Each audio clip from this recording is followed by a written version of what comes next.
પાટણમાં આરોગ્ય વિભાગની તવાઈ બોલાવવામાં આવી રહી છે। ખાદ્ય તેલના રીયુઝ ડબ્બા વાપરતી બે પેઢીઓ દ્વારા રેડ કરવામાં આવી હતી। બે પેઢીઓ પર રેડ કરવામાં આવી હતી અને 15 કિલોના જૂના ડબ્બાઓમાં ગેરકાયદેસર પેકિંગ થતું હોવાનું સામે આવ્યું હતું। તો પાટણ શહેર અને રાજપુર સીમ વિસ્તારમાં દરોડા પાડવામાં આવ્યા। એનએ ઓઇલ ઇન્ડસ્ટ્રીઝ અને પરેવા ટ્રેડિંગ કંપની પર દરોડા પાડવામાં આવ્યા। તો એનએ ઓઇલ ઇન્ડસ્ટ્રીઝમાંથી 12 લાખથી વધુનો જથ્થો જપ્ત કરવામાં આવ્યો છે। 7331 કિલો સોયાબીન અને સરસવ તેલનો જથ્થો પણ જપ્ત કરવામાં આવ્યો છે। તો 145 જૂના ડબ્બા સ્થળ પર જ નષ્ટ કરવામાં આવ્યા છે। પરેવા ટ્રેડિંગ કંપનીમાંથી 4.12 લાખથી વધુનો માલ જપ્ત કરવામાં આવ્યો છે। તો સોયાબીન ઓઇલનો જથ્થો પણ જપ્ત કરાયો છે। 288 જૂના ડબ્બા સ્થળ પર જ નષ્ટ કરવામાં આવ્યા છે। સ્થળ પરથી કુલ 5 નમૂના લેવાયા। તો 12 લાખથી વધુ કિંમતનો સોયાબીન તથા મસ્ટર્ડ ઓઇલનો જથ્થો સીઝ કરવામાં આવ્યો છે। 433 ખાલી ડબ્બાઓને સ્થળ પર જ નષ્ટ કરવામાં આવ્યા છે। તો નિયમોના ભંગ બદલ બંને પેઢીઓને ઇમ્પ્રુવમેન્ટ નોટિસ પણ ફટકારવામાં આવી છે। સંવાદદાતા યશવંત અમારી સાથે જોડાઈ ગયા છે। યશવંત, જે અખાદ્ય જથ્થો છે તે જપ્ત કરવામાં આવ્યો છે, એક તરફ નોટિસ પણ ફટકારવામાં આવી છે બે પેઢીને, શું અપડેટ? કોમલ, જે રીતના અત્યારે પાટણના અલગ અલગ વિસ્તારોમાંથી નકલી ઘી હોય, નકલી પનીર હોય, તેમજ નકલી તેલ હોય, તમામ વસ્તુ દિવસે ને દિવસે વધુ પ્રમાણમાં મળી રહ્યું છે। તેને લઈને પાટણ ફૂડ એન્ડ ડ્રગ્સ વિભાગ દ્વારા અત્યારે જે આ નકલી એકમો હોય છે ત્યાં આગળ તબાહી બોલાવવામાં આવી રહી છે અને જેટલા પણ લોકો આના અંદર સંડોવાયેલા હોય છે તે તમામ જગ્યાએ જઈને ચેકિંગ હાથ ધરીને તેમને બને તેટલું શક્ય સીલ પણ મારી દેવામાં આવ્યું છે। પાટણ ફૂડ એન્ડ ડ્રગ્સ વિભાગ દ્વારા જે રીતના અત્યારે ગઈકાલે જે પાટણ શહેરના અંદર આવેલી તેમજ રાજપુર વિસ્તારના સીમમાં આવેલી બે પેઢીઓ, જેમાંથી એનએ ઓઇલ ઇન્ડસ્ટ્રી છે અને પારેવા ટ્રેડિંગ કંપની છે, આ બંને જગ્યાએ ચકાસણી કરવામાં આવી હતી અને જેમાંથી એનએ ઓઇલ ઇન્ડસ્ટ્રી હતી ત્યાં આગળ 12 લાખ રૂપિયાનો 7331 મતલબ કે 7331 કિલોગ્રામનો સોયાબીન સરસવ તેલનો જથ્થો જપ્ત કર્યો હતો। અને જે ખાસ કરીને આમાં તેમની મોડસ ઓપરેન્ડી તેલની એવી હતી કે તે લોકો બજારમાંથી જૂના ડબ્બા લાવીને જે તેમનું નકલી ઘી હતું, તે નકલી તેલ હોય છે કે ગેરકાયદેસર જે તેલ હોય છે તે ભરીને બજારમાં વેચતા હતા, લોકોના સ્વાસ્થ્ય સાથે ચેડા કરતા હતા। આવી જ રીતના પારેવા ટ્રેડિંગ કંપનીના અંદર પણ તેમણે તપાસ કરી હતી ને જ્યાં આગળ તેમને 4.12 લાખનો વધુ કિંમતી સોયાબીનનો ઓઇલ જથ્થો મળ્યો હતો। સ્વાભાવિક રીતે જે આજે સમગ્ર કાર્યવાહી હતી ખૂબ જ ગંભીર કહેવાય, કારણ કે આની અસર સીધી જ લોકોના સ્વાસ્થ્ય ઉપર પડતી હોય છે અને જેના કારણે મોટી બીમારીઓ તેમજ લોકો મૃત્યુ પણ પામતા હોય છે। આ બાબતને લઈને આ તમામ બાબતને લઈને જે સેમ્પલ હોય છે તે સેમ્પલો લેબોરેટરીમાં મોકલી દેવામાં આવે છે, ઇમ્પ્રુવમેન્ટ નોટિસ પણ ફટકારી દેવામાં આવે છે અને આવનારા સમયના અંદર જો આમની જે સેમ્પલો છે તે સેમ્પલો હવે ફેલ આવે કે પાસ આવે તેના ઉપર હવે સમગ્ર તપાસ શું થાય છે તેના ઉપર કાર્યવાહી કરવામાં આવી રહી છે। કોમલ જી, યશવંત, સમગ્ર માહિતી બદલ આપનો આભાર। હવે સમાચારમાં આગળ વાત કરીશું સફેદ ઝેર વિશે।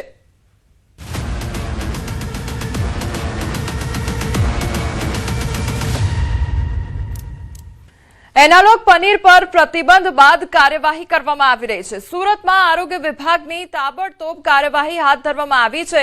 મેન્યુફેક્ચરિંગ અને સ્ટોરેજ સ્થળોએ આરોગ્ય વિભાગના દરોડા પાડવામાં આવ્યા છે। વેપારીઓનો આરોપ છે નોટિસ વગર જ માલનો નાશ થઈ રહ્યો છે। માલ પરત મોકલી નુકસાન ઘટાડી શકાય તેમ હોવાનો વેપારીઓનો દાવો સામે આવ્યો છે। તો અધિકારીઓ વાત સાંભળ્યા વગર કાર્યવાહી કરતા હોવાનો આક્ષેપ પણ કરવામાં આવી રહ્યો છે। આરોગ્ય વિભાગની કાર્યવાહીને લઈને વેપારીઓમાં ભારે આક્રોશ જોવા મળી રહ્યો છે। તો સરકારી કાર્યવાહી સામે વેપારીઓએ અનેક સવાલ ઉઠાવ્યા છે। સુરતમાં પનીર, ચીઝ અને બટર મુદ્દે હવે વેપારીઓમાં ભારે રોષ જોવા મળી રહ્યો છે। અચાનકથી 24 કલાક પહેલાં જ આ રજૂઆત કરવામાં આવી ગવર્મેન્ટ પાસેથી। એ લોકોને એટલીસ્ટ ટાઈમ આપવો પડે 24-48 કલાકનો। હા, 24 કલાકથી એ લોકો એવી રીતે ડિસાઇડ કરી શકે કે હવે વેચવાનું બંધ કરો, પણ જે માલ હમણાં મારી પાસે પડ્યો છે હમણાં સુધી જે ચાલુ હતો એ 2.5-3 લાખ રૂપિયાનો માલનું નુકસાન ભોગવશે કોણ? હા, તો આમ તો મારે આપઘાત કરવાનો વારો આવે। અધિકારી આવીને એમ જ કહે છે કે આ બધો જે માલ છે એ બધો ડિસ્પોઝ કરવામાં આવશે। ગતરોજ રાત્રે સરકારે એન્યુઅલ પનીર, ચીઝ કે બટર હોય તમામ પર પ્રતિબંધ મૂકવાની સાથે સુરત આરોગ્ય વિભાગ હરકતમાં આવ્યું છે। અલગ અલગ જગ્યાએ કે જ્યાં માલ બનાવવામાં આવે, સ્ટોરેજ કરવામાં આવે ત્યાં દરોડા પાડવામાં આવ્યા છે। આપણી સાથે અધિકારી છે, સાહેબ પહેલાં આપનું નામ? Samip Desai, food safety officer, Surat મહાનગરપાલિકા.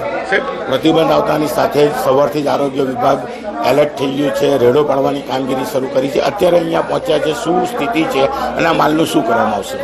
અત્યારે અહીંયા આગળ ચીજ એનાલોગ મળી આવેલ છે, એ માલનો ડિસ્ટ્રોય કરવામાં આવશે અને ભવિષ્યમાં આવી કાર્યવાહી ન કરે તેની તકેદારી રાખવામાં આવશે અને સુરત મહાનગરપાલિકાનો આરોગ્ય વિભાગ સતત એનું સતર્ક રહીને કામગીરી કરશે.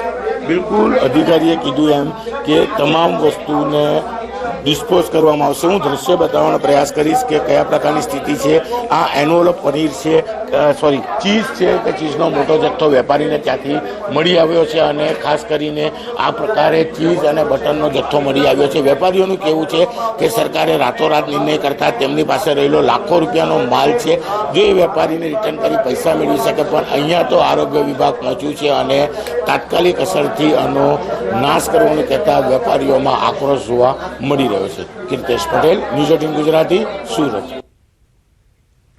સુરતમાં એનાલોગ પનીર પર જે પ્રતિબંધ મૂકવામાં આવ્યો છે ત્યારબાદ હવે પ્રતિબંધને લઈને કहीं ખુશી કहीं ગમ જોવા મળી રહ્યું છે. હવે પનીરની વાનગીઓ ખાવી મોંઘી પડી શકે છે. એનાલોગ પનીર વેચતા વેપારીઓ કરી શકે છે વધારો. એનાલોગ પનીર વેચનારા વેપારીઓ વધારો કરી શકે છે. 15 થી 20% ભાવ વધારી શકે તેવી પણ શક્યતા. સુરતની હોટલ ઉદ્યોગમાં ખુશીની લહેર જોવા મળી રહી છે. મિલ્ક, પનીર, ચીઝ અને બટર વેચતા હોટલ સંચાલકોમાં રાહત જોવા મળી. પનીર મુદ્દે લાંબા સમયથી ચાલતો વિવાદ હવે સમાપ્ત થવાની આશા છે. અસલી પનીરની માંગમાં વધારો થશે તેવી વેપારીઓની ધારણા છે. નકલી પનીર ટાળતા ગ્રાહકો હવે હોટલોમાં વધુ વિશ્વાસ સાથે જમશે તેવો દાવો પણ કરવામાં આવી રહ્યો છે. હોટલ ઉદ્યોગે નિર્ણયને ગ્રાહકોના હિતમાં ગણાવ્યો છે. જો સૌ પ્રથમ તો આ જે નિર્ણય લેવાયો છે તે બહુ સારો છે. આનાથી એક વિવાદનો અંત આવશે. રોજે રોજ આ એનાલોગ છે, આ છે, તે છે અને લોકો પનીરની વાનગીઓ ખાતા જ ગભરાતા થઈ ગયેલા, ડરતા થઈ ગયેલા કે પનીર નથી ખાવું. પનીર તો બિલકુલ મતલબમાં એનાથી લોકો દૂર ભાગવા માંડેલા. તો હવે એ પ્રશ્ન દૂર થઈ જશે કે લોકો પનીર ખાશે. અને બીજું કે જે અમુક પિઝેરિયા કે કેફેમાં જ્યાં પનીર એનાલોગ વાપરવાની એ લોકોને જરૂરત પડતી હતી, કારણ કે ઓવનમાં કામ કરવાનું હોય તો ત્યાં એ પ્રકારની વસ્તુઓ વાપરવી પડે જેને હાઈ ટેમ્પરેચર પર પણ કામ કરી શકે. તો એ લોકોએ હવે કમ્પલસરી મિલ્ક પનીરની રેસીપી તૈયાર કરવી પડશે અને એ લોકો મિલ્ક પનીરમાંથી બનાવશે અને એમાં આશરે 15% જેવો વધારો આવશે. તે કદાચ એ લોકો એબ્ઝોર્બ બી કરી લે થોડાક સમય માટે અને પછી પાછળથી વધારો કરશે 2-4-6 મહિના પછી.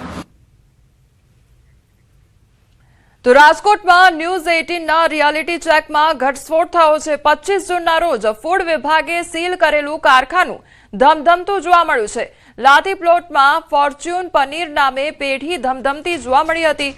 પનીર ખાદ્ય છે કે અખાદ્ય તે અંગે આરોગ્ય વિભાગની તપાસ બાદ વધુ ખુલાસો થઈ શકે. તો પેઢીના અંદર રહેલા કર્મચારીએ દાવો કર્યો અંદર ખીરું બની રહ્યું છે, પનીર નહીં.